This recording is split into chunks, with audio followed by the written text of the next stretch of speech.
control the results in your life. They have the power over everything in your life, from your relationships to your income. And when you shift your paradigm, everything in your life improves. Hello, I'm Bob Proctor, and I want to welcome you to Paradigm Shift, where we are going to teach you how to make quantum leaps in the improvement of the results in your life. Do you know, to do this, we have to get in and talk about the mind, because paradigms, it's all about the mind. If you stop the next 10 people walking down the street and ask them what a paradigm is, they're going to look at you and they're not going to know the answer to it. So you may not know the answer to it, but it's a part of the conditioning in our mind. And to help us in this particular show, we're going to be talking about developing the higher faculties of the mind. Now, when it comes to talking about the mind, we've got to get an image to work with. You see, no one's ever seen the mind, and we think in pictures. If I asked you to think of your automobile, you'd get an image of the automobile on the screen of your mind. If I asked you to think of the refrigerator in your kitchen, you'd get an image of the refrigerator on the screen of your mind. However, when I asked you to think of your mind, what image do you get? You see, most people don't have an image. And unfortunately, when there's no image, there's confusion. When there's confusion, we immediately start thinking of something else. And that's precisely why most people stay stuck.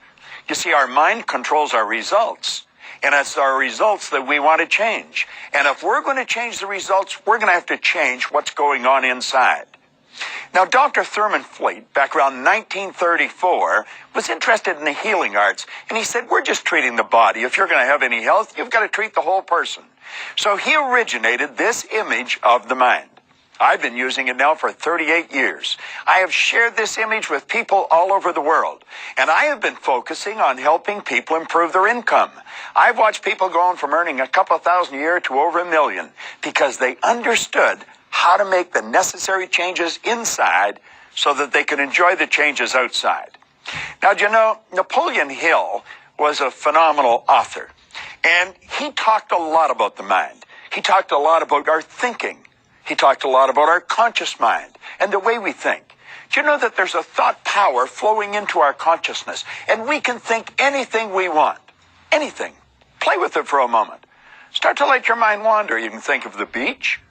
You can think of a lake. You can think of fishing. You can think of golfing. You can think of playing with a child. Just like that, you can change your thoughts and your consciousness. But you know something? That doesn't necessarily change your behavior. You see, your thoughts are in the top half. That's what we refer to as the conscious mind. The subconscious is what's controlling the behavior of your body. It controls every action you're involved in. Now, your actions control your results. In Napoleon Hill's book, he said an educated person is not necessarily a person with an abundance of general or specialized knowledge. He said an educated person is a person who has so developed the faculties of their mind that they can acquire anything they want or its equivalent without violating the rights of others. Do you know, I was doing a seminar for 2,000 school teachers a number of years ago. I couldn't find one teacher that could tell us what the faculties of our mind were. Now, if they didn't know what they were, they're sure not going to be able to teach us how to develop them. Do you know that we have mental faculties inside, and that's where all our power lies? And what we want to learn to do is develop those faculties. Now, let's come back to this little drawing. And we take a look at it, and I want you to take a look now at these little antennae that are sticking up from the part where the feelings are resident. Why do we feel the way we feel? We feel the way we feel because of the vibration we're in. See, feelings are a word that we invented to describe our conscious awareness of the vibration we're in.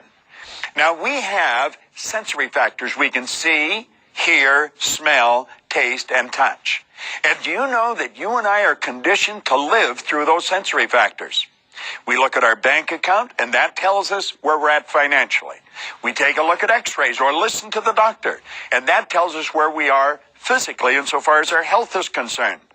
But does it really? Why do we do that? Well, we do it because we've been conditioned to do it. As a little child, we were told to listen to what I'm telling you. Well, you look at this. And then we went to school, and what did they do? They give us a sheet of paper that they called a report card.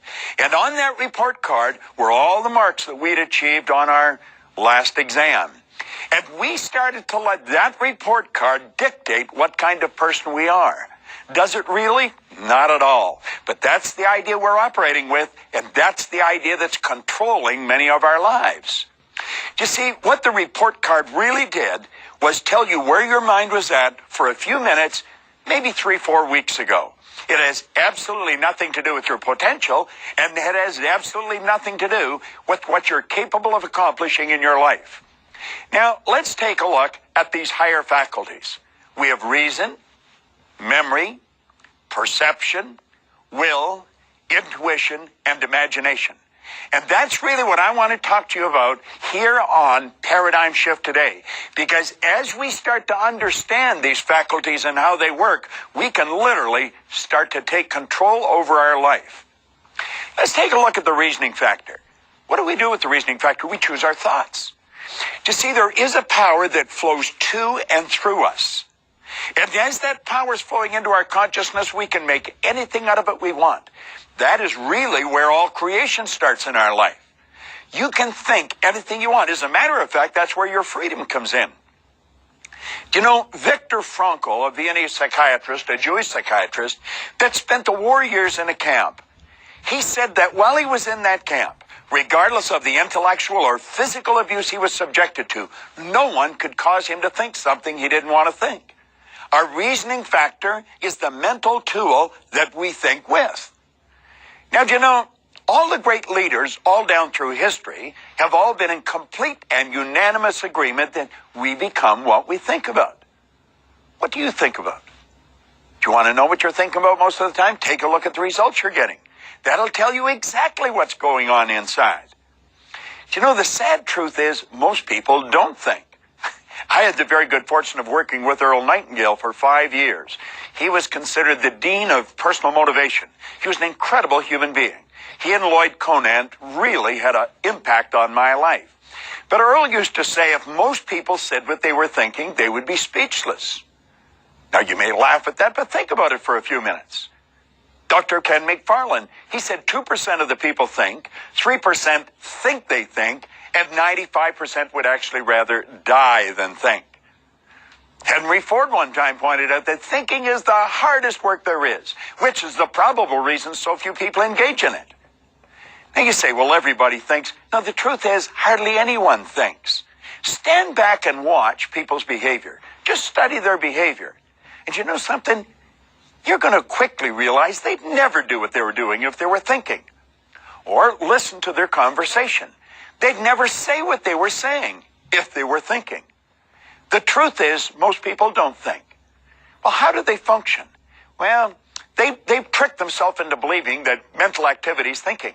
They're just letting whatever's going on outside of them control what's going on inside. Now, that's rather sad, but it's true. Now, go to the next one, memory.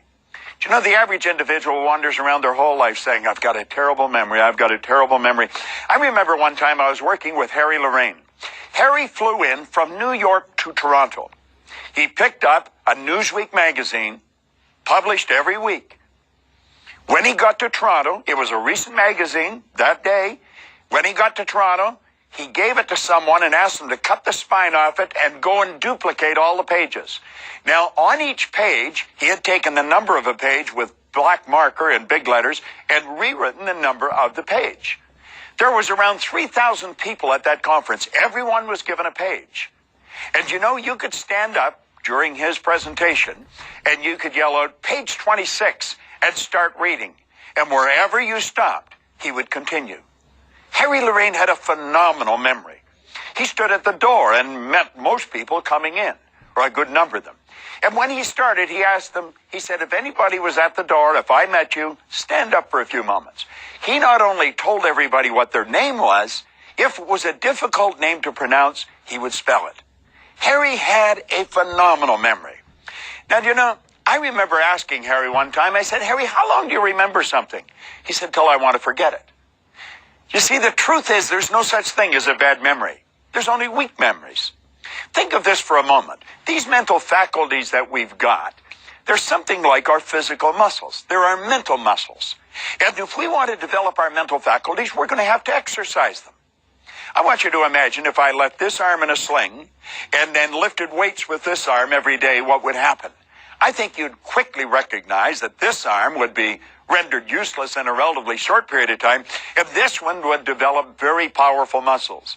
I often say it's fairly obvious I haven't done either of these things, but if I had, you know what would happen. You know, it's exactly the same with our mind. If we don't exercise our mind, it becomes lethargic. It becomes useless. It's been said, what we don't use, we lose. Now, take a look at those two mental faculties, reason and memory. We have the ability to think anything we want, and we become what we think about. We've got a phenomenal memory. We can remember anything. You see, memory is developed through association. Not just association, but ridiculous association. I want to recommend you go and buy a good book on memory. Now, if you get a good book on memory, you're going to find that there's many chapters in the book. One is to remember names, another one's numbers, another one's places. If you want to remember names, that's what most people would really like to do, just take the section on names and study that, study nothing else, and work at it. Do you know, if you worked at that every day for 90 days, just developing the technique of remembering names, pretty soon you would be considered an extraordinary thing by all your friends. They'd say you'd been talented. They'd say you've been born with a photographic memory. The truth is you haven't. Not any more than I have or anybody else. So as you work at this, everything in your life is going to change. Now let's take a look at the next mental faculty, is perception. What are we talking about here? We're talking about our point of view. We're talking about how we look at a situation. You'll often see two people in total opposition, and they both think they're right. The truth is they both are right. Do you know, I have a book that I hold up in a seminar. It's Think and Grow Rich by Napoleon Hill. I've been carrying this book with me since 1963. And on the one side, it's a black leather cover on the book. On the one side, it says Think and Grow Rich in gold stamping. Gold's almost worn off now, but it is there. On the other side, there's nothing. Now, I will frequently stand in front of a person and hold that book up. They're staring at it. All they can see is what's on the cover of the book. And then I look at the person and I say, I'm going to tell you there's nothing printed on the cover of that book. Am I right or wrong? And they'll immediately say I'm wrong. Now I said, if I insist that there's nothing on the cover of the book, what have I done?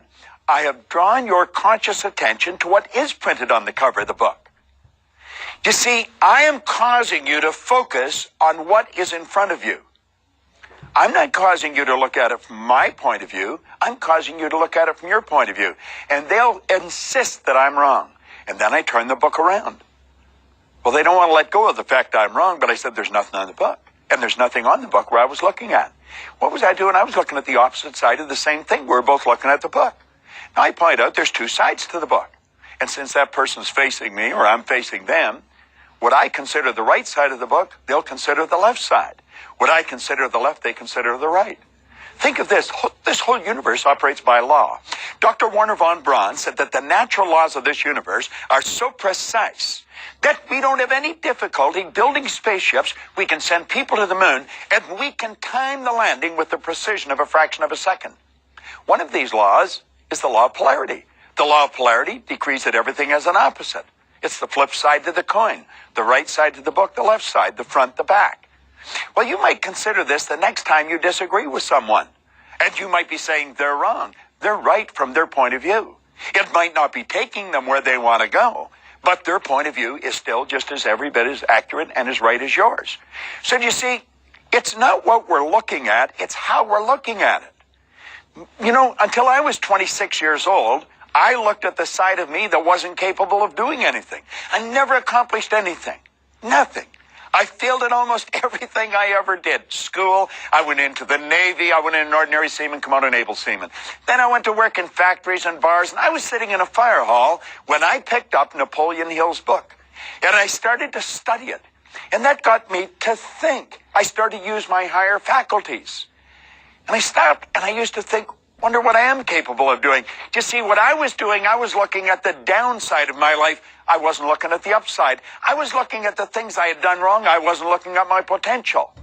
And you know, that book caused me to totally shift my perception of who I was and what I was. I started to understand some of these higher faculties. and my whole life began to change. Do you know, I went from earning $4,000 a year in 1 year to $175,000. Then it went over $1 million. I have shared these ideas with people all over the world for the past 38 years. I am firmly convinced I can show anyone how to become a millionaire simply by shifting their paradigm. And if you're going to shift your paradigm, you're going to have to learn how to use these higher faculties. Now take a look at the next mental faculty, is the will. The will is a marvelous tool. The will gives us the ability to concentrate. You see, I mentioned earlier that there's a power that flows to and through us. And as it flows through us, we give it direction. Do you know, the will to the mind is something like what a magnifying glass is to the sun. I can hold a magnifying glass, and I did when I was a child, and you probably did too, and we could cause the sun to focus. We would marshal that energy and bring it to a white-hot bead, possibly on a piece of paper, maybe leaves, sometimes on ourselves. And what did? We started to fire with it. We took the heat of the energy, focused it, brought it to a white-hot bead. Well, you know, that's what the mind does with the will. The will gives us the ability to take an idea and hold that idea and zero right in on something. You're going to find that all top salespeople have a highly evolved will. All top leaders have a highly evolved will. You see, it's the will that gives us the ability to focus. Think of this for a moment. Remember, we have those sensory factors. We can see, hear, smell, taste, touch. Well, they're forever picking up information from outside. All of nature's creatures respond to outside stimuli. Well, the will picks up information from outside, and it scatters our brain, literally. So we've got a zillion pictures. Most people have more ideas on the screen of their mind than you'll find in an encyclopedia in a matter of a minute or two. But the person who has a highly evolved will, they think, they build an image, and they focus on that image. And they're the people that really make things happen. It's the salesperson that focuses on the sale. It's the leader that focuses on the objective. You know, I have got a couple of statues of Napoleon in my home. And I've got him there for a couple of reasons. I don't think he was a particularly nice guy, but he was a very powerful leader. One of his biographers called him organized victory. Another one said he had immense capacity for sustained concentration. You know, one of his biographers quoted him. He said, "I see only the objective, the obstacle must give way." Well, Napoleon had a highly evolved will. Now let's move on to the next one, intuition. You know, we talk about a woman's intuition. Women don't have any more intuition than men do. Intuition is a mental faculty. You'll often hear people refer to it as a sixth sense. It's not a sixth sense. We have 5 senses. We can hear, see, smell, taste, touch. Intuition is a mental faculty, and it's something everyone has. Everyone has a highly evolved intuition. Your intuitive factor is what picks up other people's vibration. When you wander in the home, and somebody says, "What's wrong?" You say, "Nothing." The dog even knows something's wrong. You'll see it shooting under the table. You'll pick up people that are moody people. What do we mean by that? Well, they're either in a good mood or a bad mood. In other words, there's good energy around them or there's bad energy around them. And some people, you want to take their temperature before you even speak to them because you don't know whether they're going to kiss you or kick you. Your intuitive factor is that mental faculty that picks up the energy around a person. You see, your mental faculties really tell you a lot. Your body is a molecular structure. Your body is a mass of energy and a very high speed of vibration. You know, Simeon Curlian, way back in the 30s, perfected a form of photography where you can photograph the energy field around a body. Now, as you change the images in your mind, the density and the color of this energy will change. Well, it's your intuitive factor that picks up that energy. And you see, when you're dealing with the mind, there isn't any such thing as time or space. You could have a good friend that's wandering down the Champs-Élysées in Paris, and you could be on Fifth Avenue in New York, and you'll get a strong vibration that you should phone that person. You're picking up their energy, their thinking. You see, thought waves are cosmic waves that penetrate all time and space. Well, your intuitive factor is what picks up their thought vibrations. You know, I've got a very highly involved intuitive factor, and it isn't by accident. I've consciously and deliberately worked at developing it because I'm working with audiences all the time. You're going to find that most musicians have a highly evolved intuitive factor. They may not be aware of it, but they're working with the energy of the audience all the time. Well, when you develop your intuition, you've got one of the most phenomenal faculties that you're ever going to find, and it's going to work for you. And you can do that. Now, let's go to the final one. We're going to the imagination. Someone said it's the greatest nation in the world. Napoleon Hill said the imagination is the most powerful, most miraculous, inconceivably powerful force that the world's ever known. Think of it. An imagination. Do you know, we can build anything in our imagination. Do you know that's where all creation begins in your life? Van Gogh was a great artist. He was asked one time, he said, how he did such beautiful work? He said, I dream my painting, and then I paint my dream. Well, you know that's what you do. That's what I do. Everything's created twice, once on a mental plane and once on a physical plane. Do you know that the internet has always been here? It took someone's imagination to see it. How do you really want to live? Do you know that your imagination will take you there? Do you know what our problem is? We build the picture of how we really want to live, and our paradigm knocks that out of our mind. Because the paradigm's saying, you can't do this. See, the paradigm's like a group of little monkeys in your head that keep talking to you. And they keep telling you why you can't do something. The paradigm doesn't want to change. The paradigm is a multitude of habits. That's what culture is, group habit. I have traveled into many different countries and many different cultures. And you know something? When you get past the culture, people are essentially the same. We look different. We speak different languages. We wear different clothes. We eat different food. But you want to know something? We're all the same. We are all the same. We have a marvelous mind. There is only one mind. It's not a mind for the black and a mind for the white, mind for the Asians, mind for the Caucasians. That's not the way it is at all. There is one mind. Yet we all tune into the same mind. And these higher faculties, everyone has. And we can develop them. And we can develop them to a phenomenal degree. How well have you developed yours? Have you ever worked at developing them? That's what paradigm shift is all about. You see, we want you to take a serious and a conscious look at your life and ask yourself, how do you really want to live? That's what this series is all about. You're capable of doing anything you want. I want to suggest you start thinking of your income. That's an area that most people want to improve. I think it's inherent within us to want to enjoy time and money freedom. And you're capable of enjoying time and money freedom. You're capable of doing anything that you really want to do. What do you really want to do? You know, most people really don't know. If you stop the average individual on the street and ask them, what's your goal? Where are you going? What do you want to accomplish with your life? Most people don't know. It's rather sad. I'm going to share some statistics with you that are rather shocking. Do you know that 1% of our population earns 96% of all the money that's being earned?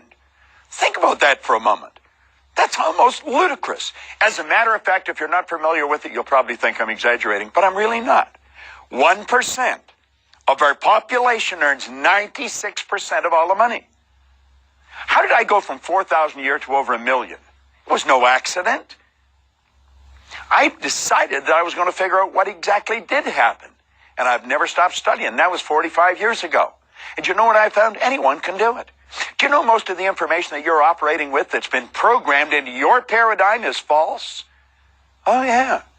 You see, I grew up with the idea if you're going to earn a lot of money, you've got to be really smart. Well, I knew that wasn't true because I wasn't very smart and I was earning over $1 million a year. Think about it for a moment. I grew up with the idea if you're going to really win, you're going to have to go through school. I'd gone to high school for 2 months, and yet I teach mental health to psychiatrists today. How do these things happen? Well, they happen because the person decides they're going to happen. You see, you and I have the ability to make a decision of what we're going to do with our life. Or we can let the paradigm control us and just sort of march along in lockstep type fashion. That's what most people do. You know, most people live the same. They live the way the guy next door lives. Who's following the guy next door? who's following the guy next door. And you know something? Unfortunately, none of them seem to know where they're going. Why do they do that? Well, they don't really know. Do you know what it is? It's their paradigm.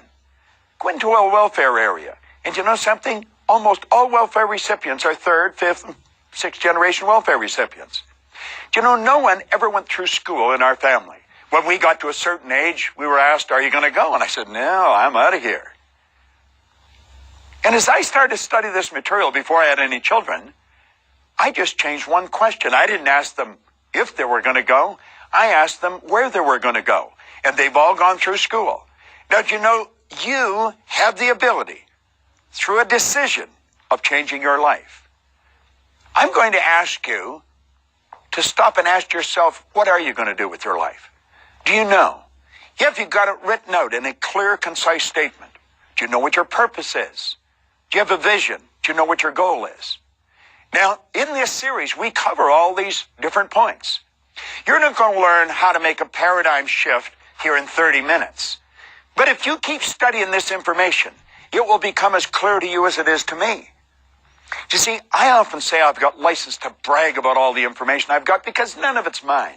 I have just been absolutely fascinated with why you and I do what we do, why we don't do many of the things we want to do. I decided a long time ago that I was going to be in control of my life. No one else was. And then I took a look at a globe one day and I thought, you know, this world isn't that big.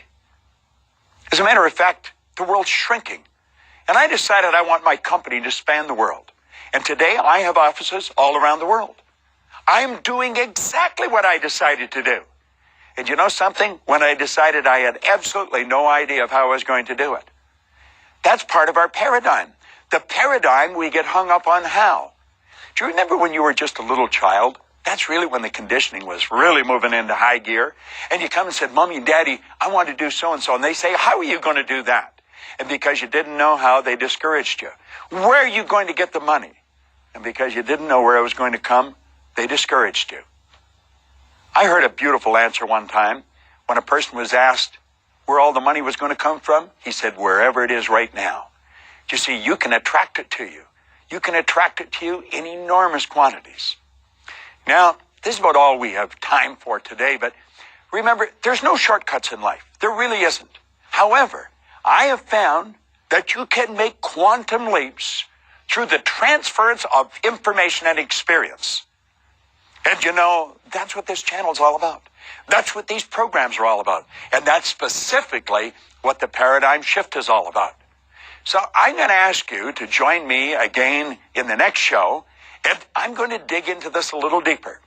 Wherever you see me, I guarantee I'm talking about one of two things. I'm talking about money or paradigm shifts. This is Bob Proctor, and I want to thank you.